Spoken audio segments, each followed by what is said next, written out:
certainly helps the investigators to try and piece together, first of all, how exactly these attacks here in Paris were conducted. And, of course, what they're also trying to learn is how big possibly the network behind all of this is and where that network comes from. And one of the things, of course, that the French government has said is that they believe that these attacks were planned in Syria. It's something that the Prime Minister Manuel Valls said just a couple of moments ago. And, of course, one of the things that indicates that is that apparently 3 of the attackers had been to Syria. Now, the identity of this new man that we've just heard the identity of, Bilal Hadfi, that is also something that really very much fits into that puzzle. The fact that he appears to have gone to Syria or been in Syria as late as March 2015, the fact that apparently he did fight for ISIS there, and the picture that we've been able to obtain of him is actually a screen grab from a video which has since been taken offline that showed him calling for attacks against the West. So all of this information is, of course, very important to see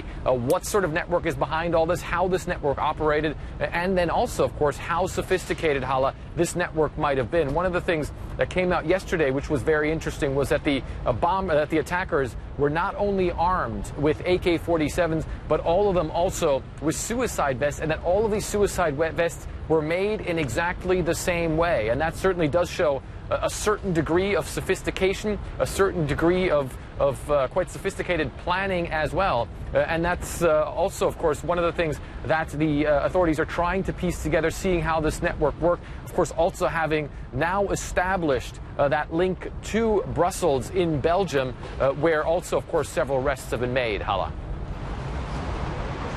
All right, and we are hearing from authorities as well that they believe many, many more people than the 7 who were involved in the attacks on Friday were part of this group planning, staying under the radar for presumably quite a long time in order to achieve this deadly series of operations on Friday.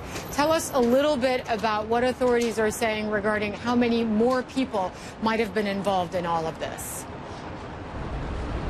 Well, they believe that it could have been quite a wide ring, and as we said, they believe that it would have been some coordination between ISIS in Syria and then leading all the way up to Belgium, to France, and that this communication went on for quite a long time. Now, there's some sources within U.S. law enforcement who believe that the operatives, the cells, might have communicated in some sort of encrypted way to try and avoid the detection, and it certainly seems as though they did manage to do that, because, as you said, the authorities are also saying that it would have taken quite a long time to plan all of this, to coordinate all of this, because, of course, it doesn't only involve acquiring these weapons. It doesn't only involve building, for instance, the devices that the attackers carried on themselves, the explosive devices, but also then they apparently rented vehicles in Belgium and then drove down here to France. One of the alleged people who was also a part of all of this was arrested